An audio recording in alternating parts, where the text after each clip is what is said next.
Bismillahirrahmanirrahim. Assalamualaikum warahmatullahi taala wabarakatuh. Hari ini hari Ahad, 4 September 2021.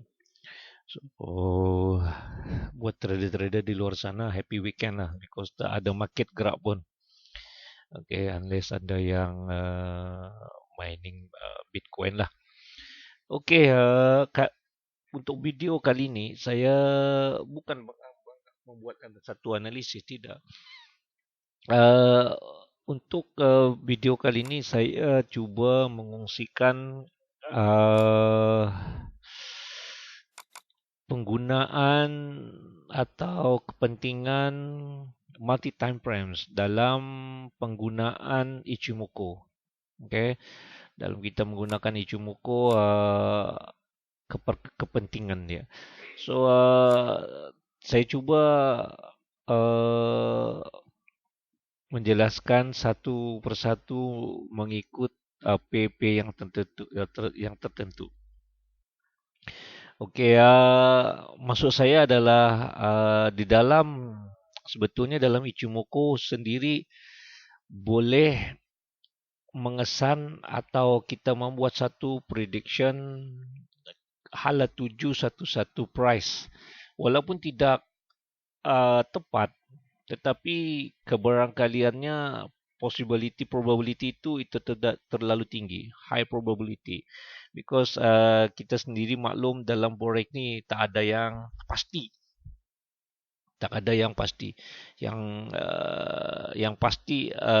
yang pasti adalah if we trade dalam trading forex ni is a full of probability, penuh dengan kebarangkalian. Okay, tak ada tepat sekali mana pun. Cuma kita cuba sebaik mungkin dalam membuat andaian, prediction, analisis agar menepati apa yang kita harapkan. Okay, seperti yang saya jelaskan tadi, video kali ini lebih kepada penggunaan multi time frames. Okey, saya akan perlihatkan satu persatu kepentingannya. Terpulang kepada kawan-kawan di luar sana untuk mengambil tip-tip yang akan saya terus suarakan. Saya tidak akan tulis down all the point-point yang penting. Tertakluk kepada korang yang melihat video ni nanti. Okay. Cuma kepada yang sudah pernah belajar basic Ichimoku akan tahu apa yang lebih menepati dengan pantas mengetahui apa yang saya maksudkan. Okay. Langsung saja kepada tajuknya adalah multi time frame. Seperti kita maklum pun multi time frame yang ada di sini. Almost rata-rata semua all time frames, semua teknik pun masih kita tidak boleh lari daripada penggunaan multi time frames. Okey, ada yang menggunakan H4, H1 daily, weekly and monthly. Okey, itu pasti ada. Baik, dalam Ichimoku sendiri, saya cuba sikit. Dalam Ichimoku sendiri, setentunya bahagian-bahagian Ichimoku ni memainkan peranan yang penting. Okey, tinggal saja kita tidak mengkaji atau mengetahui sebaiknya. Okey, jadi terpulang kepada diri kita untuk mengkaji atau digest apa yang fungsinya sebenar. Okey, langsung saja. Kalau kita perhatikan, ini gold.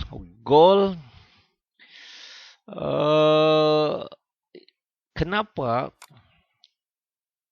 price ni, price ni yang highest ni sampai situ. Then tiba sampai price level tu, price membuat rejection. Price membuat rejection. Ini betul. Sekarang market tak gerak, senang cakap. Yes. Almost all indicator is valid right now when the market is dead. Tapi persoalan saya dari dulu sampai sekarang, alhamdulillah sekarang sudah terjawab. Dari dulu sudah satu persoalan saya. Kalau sudah price tu tengah naik mencanak, price tu akan naik sampai mana? Itu soalan saya dulu. Begitu juga sebaliknya kalau price itu jatuh, jatuhnya sampai mana? Okay. As I said tadi tidaklah 100%, tetapi kebarangkaliannya, ketepatannya itu adalah very high probability is true. Okay. Lah, okay, langsung saja.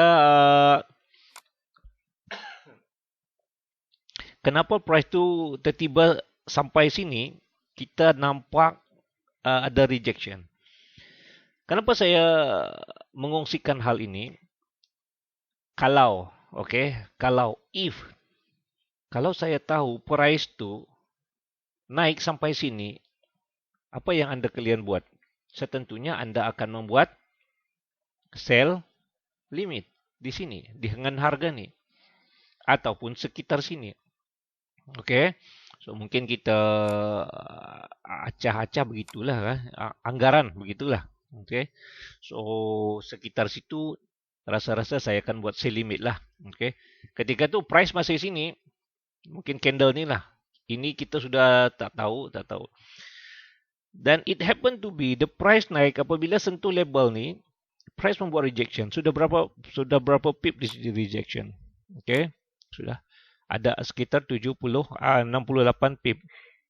Okay, saya rasa agak lumayan lah. Okay. So kalau kita tidak kalau kita berhati-hati sangat, so kita boleh bubuh stop loss kat sini. Okay, stop level sini SL. Okay. Kita whatever lah, ada yang jenis pull blast itu terpulang because your account is your risk. Okay. So ketika tu kita tahu label ni ada pentingnya. This label ada, there must be something. Okay. Tapi persoalannya bagaimana kita tahu sampai sini? Okay. Kalau if I know this label is the price will going to be buat rejection, definitely I will buat sini sell limit. Ternyata sekarang price after reach this level, dia akan membuat rejection. So untuk lebih berhati-hati, saya akan membuat sell limit, stop loss ini. Kalau shoot naik atas, saya stop loss. Tapi kalau saya kalau berlaku, market tu berlaku apa yang saya jangkakan, yes, I almost triple the profit. Dari instead of stop loss di sini, 1 to 3 ratio dia. Okay. Now, persoalannya bagaimana saya akan mengenal pasti label ni? How do I know this label ada kepentingannya? How do I know this label is the price will do the rejection? Sedangkan ini di skala time frame 1 hour. Okay. 1 hour kita tak nampak. Okay. Tak H4 pun tak nampak. Now kita akan nampak di sini. Apa sebetulnya ada di sini? Okay. Saya cuba buang. Okay. Saya cuba buang di sini. That's the thing. That is stop Kumo. Ini adalah purchase apa yang saya bincangkan di dalam video saya ini, kalau saya tidak silap. Ini adalah YouTube saya. Tak ramai mana pun, saya tidak mengharapkan itu terpulang kepada keikhlasan trader-trader sahabat-sahabat di luar sana untuk nak join YouTube saya. Saya tak ada nak subscribe, silakan. Okay, terpulang. Okay, saya tidak mengharapkan apa-apa. Yang penting niat saya untuk berkongsi ilmu itu je. Okay. So now back to this label. Okay. Sedangkan label ni dah terbentuk awal. Seperti ini sudah terbentuk awal. Dari price ke top future Kumo is 26. 26 hari. Okay. So bermakna this label sudah awal terbentuk. Sedangkan price ketika itu masih lagi berada di sini. Seperti yang saya bincangkan di dalam YouTube ini. Saya kurang pasti di sini agaknya. Sebelum NFV. Okay. And it happened to be true. The price membuat jatuhan. Kita cekak-cekak sikit leher saya. Nak sudut air sekejap.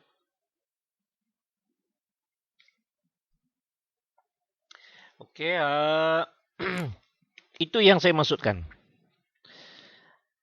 So, di skala time frame H1, kita tidak nampak apa-apa satu pun. There is nothing indication yang price akan, mungkin fly beratus-ratus jauh lagi lah. Of course, we have our own tool lah, yang tersendiri. Mungkin kita gunakan Bollinger Band ke, kita gunakan Fibo ke, whatsoever. Yang penting korang faham, you know what you are doing.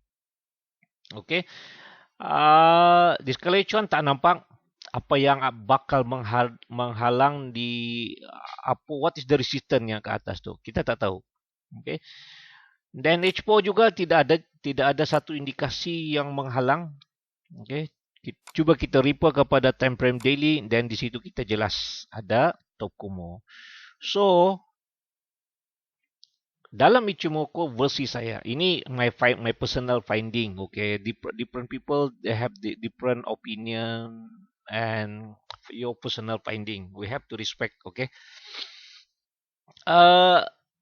Makin panjang lagi ini mendatar, top Kumo mendatar, that's going to be a good resistance. Okay, vice versa kalau dia mendatar ke bawah juga saya kira itu adalah resistance juga, support. Okay, so sama macam ni. That's going to be a good support. So kebetulan sekali yang ini adalah yang atas. So this going to be a good resistance level. Itu sekarang sudah kita jelas di skala daily kita nampak. Walhal di skala time frame weekly price juga berada di sudah top Kumo. Cuma saja tidak sekukuh daily. Tapi bila dibandingkan di antara daily dan weekly, pastinya weekly lebih kukuh begitu kan. Now kita perhatikan monthly tidak ada indikasi. Okay. So itu yang saya maksudkan. Hubung kait multi time frames dia multi time frame penggunaan hubung kait dari satu time frame ke satu time frame. Walaupun di skala time frame H1 atau H4 tidak nampak indikasinya, pada hakikatnya di skala time frame daily jelas di situ. So apa yang harus kita buat? Awal-awal lagi, so kita ambil risiko yang reasonable. So kita buat bubuh sini sell limit di situ. Okay. Then SL berapa lah whatever lah, terpulang ke 10 ke 20 30. Okay.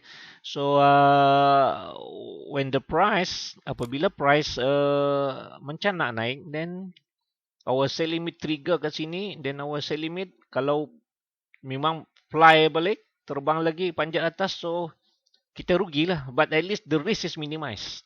Okay, mitigated. So, but it happened to be the price buat U-turn. So at least you must be grateful lah. Dalam sekitar 70 ke 60 pip. Okay. So saya tunjuk lagi kepada pay line biar agak sedikit jelas. Kita ambil pay yang lain. Mostly ini selepas NFP semalam. Okay, GU pun ada saya kongsikan semalam. Saya kurang ingat. Dalam video ni ada saya kongsikan. Ada beberapa GJ, EU, EJ, AU, and EG. Okay, saya kongsikan. Thanks. Terima kasih banyak-banyak dosu yang view and jadi subscriber. Saya doakan moga yang view dan become subscriber terus berjaya, diberi kemudahan dalam mempelajari ilmu-ilmu Ichimoku sebagai tambahan kepada ilmu-ilmu ke orang yang lain, agar akhirnya nantinya kalian akan lebih mantap dalam trading. Okay. Balik kepada multi time frame, okay, against Ichimoku. Coba kita perhatikan di sini lagi. Di sama, tidak jauh bezanya. Coba kita perhatikan di sini. Apakah sebab-sebab yang menyebabkan price ni apabila tersentuh di sini, price tu akan membuat kejatuhan. Okay, coba perhatikan berapa pip dalam sekitar pip dalam 36 pip. Okay. Di skala time frame H1, kita tidak ada nampak sebarang halangan untuk price tu lebih jauh. Namun, kalau anda sebagai Ichimoku trader, anda akan pasti tahu di sini adalah label ada kepentingan. There must be something here, dekat label ni. Dekat price ni, there must be something. Di skala H1 tak nampak. Something tu tak nampak H1. H4 ada nampak tak? Tak nampak juga. The something I'm referring to tak nampak juga. Sekarang kita refer kepada daily. Di situ. Okay. Daily di situ. Adanya top Kumo dekat atas.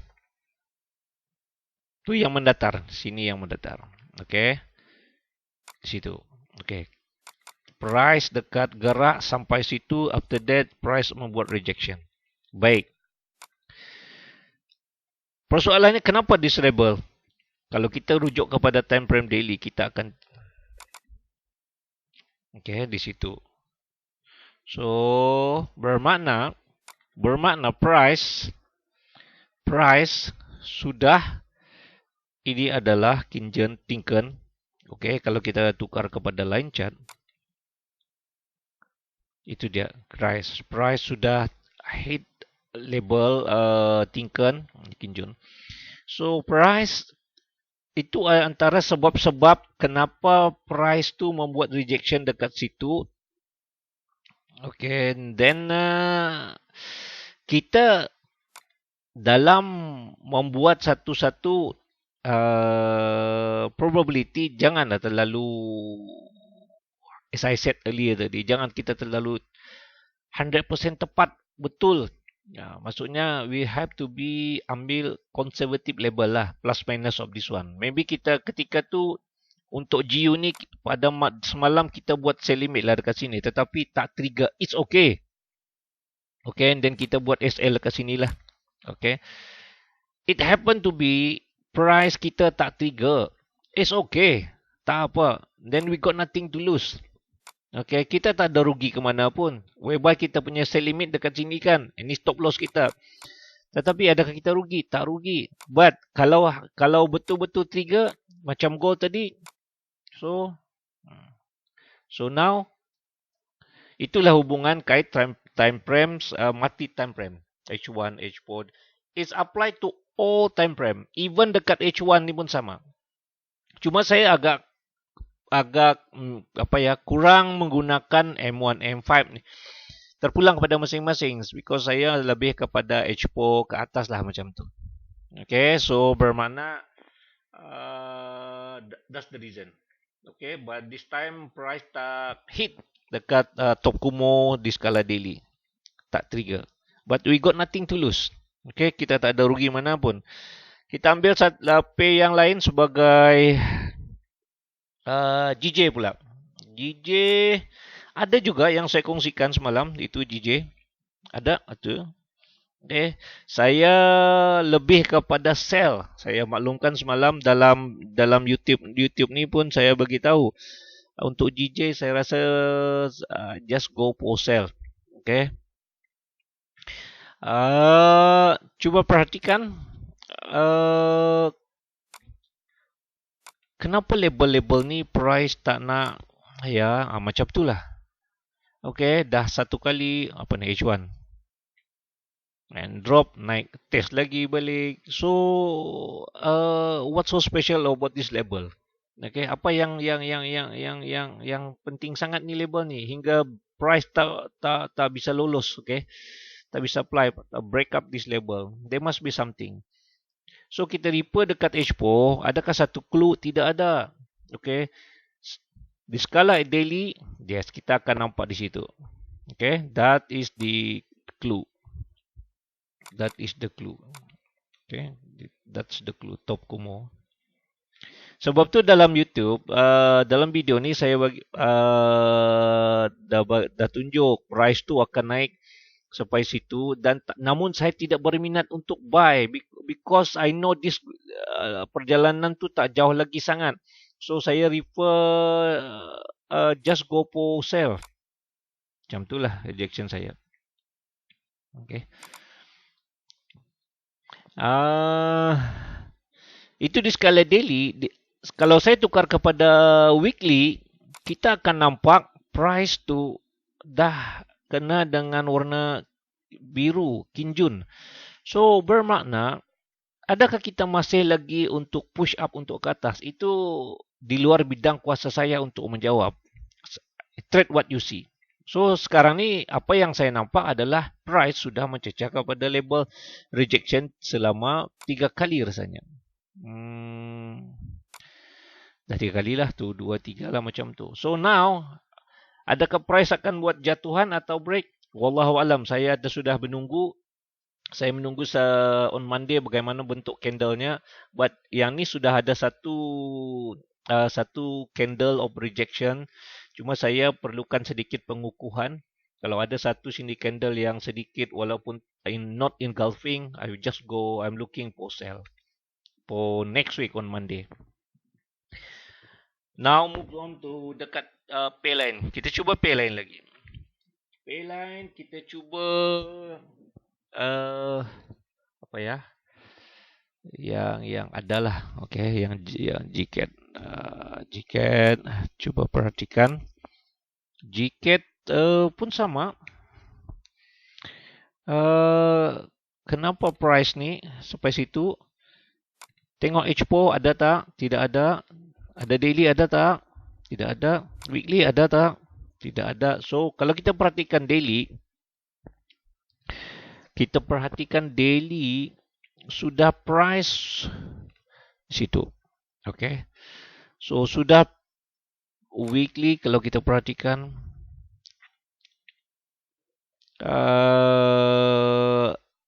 Kalau begini, kalau saya dibagi untuk menganalisis, saya tolak terus pay ni.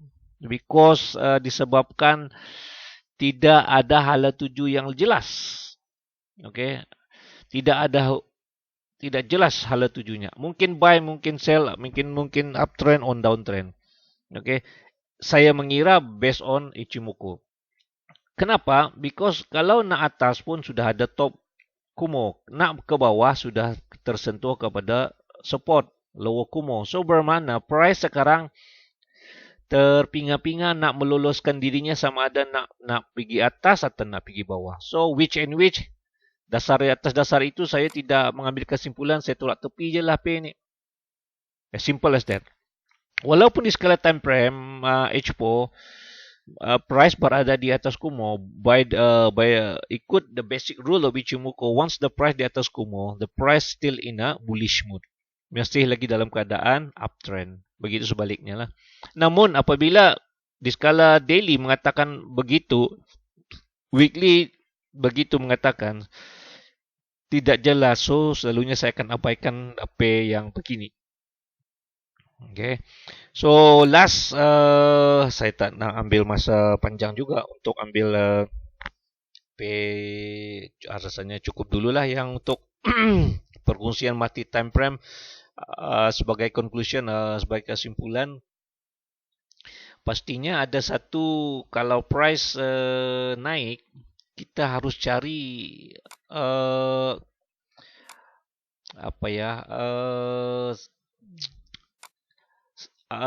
sampai mana price tu nak naik. Ini apa? EU. Kita kena, kalau sekarang ni kalau EU ni naik sampai mana? Itu persoalan dalam diri kita. Kalau naik sampai mana? Dan kita secara ringkasnya kita tahu price naik sampai situ. Ini sudah saya kongsikan dalam video ni. Sudah saya kongsikan dalam EU. Okay. Ini saja saya nak repeat. Dan sebelum kerana itu weekly kita boleh nampak ada situ ada tingkan warna biru. So this label is price akan naik sampai situlah. Okay. So adakah kita akan membuat membuat sell limit dekat sini? Terpulang kepada masing-masing. Ada yang masih mengambil peluang, yes. Peluang untuk sell limit dekat sini. Then apa yang anda harus buat adalah buat stop loss di atasnya. It happen to be price terus naik ke atas, then stop loss. Then kalau price drop and terus drop because price sudah terlalu agak sedikit jauh perjalanan. Kalau kita bubuh sini swing kan, sell limit, so sedap lah. So that's the reason kadang-kadang. Okay, saya tak kata diri saya hebat, tidak. Okay, kali ini saya bagi tahulah bagaimana itu kadang-kadang saya dapat entry pucuk. Okay, sebab saya menjangkakan price tu naik sampai sini, Okey, itu naik kalau kita perhatikan di ini. Yang ni. Okey. What's the reason? Apa sebab mengapa price tu sampai drop, tiba-tiba sampai sini price terus naik. Ini di H4 ya. H4 tak ada indikasi. Cuba kita perhatikan di skala time frame yang lain, daily. Tidak ada. Weekly. Which one? Kita lupa marking tadi. Okey, yang ni. Okey. Weekly. Oh, yang itu. Okey. Monthly. Cuba perhatikan. Itu dia. That's the reason. That's the reason. Price ada membuat no. Bukan. Not bukan tu. Okay. The reason. Okay. Daily. Tidak ada jelas indikasi yang kukuh. Yang ni. Oh, yang ni. Allah Akbar. Okay, saya tukar warna sikit biar jelas. Yes, itu dia. Okay. Kalau kita perhatikan pun candle yang mana tadi? Sini agaknya. Itu adalah candle ini juga saya ada kongsikan. Kita tidak lari daripada when come to real trading, kita tak boleh lari support system. Okay, kita gunakan yang ni, bucu-bucu ni, pelipat-lipat ni, it's going to be support system. So label-label ni kita sudah diperlihatkan melalui line chart yang kita kongsikan. Ini juga saya dah kongsikan dalam video ni mengenai line chart. Ini Ichimoku best trend, Ichimoku dengan Chico Span. Dalam video ni Chico Span, saya ada membahas tentang yang ni. Okey, fungsinya selain daripada kepentingan yang mendatar tadi tu atau merah biru tu, ini juga berperanan. Okey, podosu yang pernah belajar basic Ichimoku akan lebih jelas apa yang saya maksudkan. Okay, so itu saja dulu kali ini yang dapat saya kongsikan. Mohon maaf agak terlalu panjang. Actually saya tidak suka terlalu panjang. Apa yang saya harapkan adalah perkongsian saya ini mudah-mudahan ada manfaatnya, memberikan cetusan idea, memberi buah pikiran kepada korang.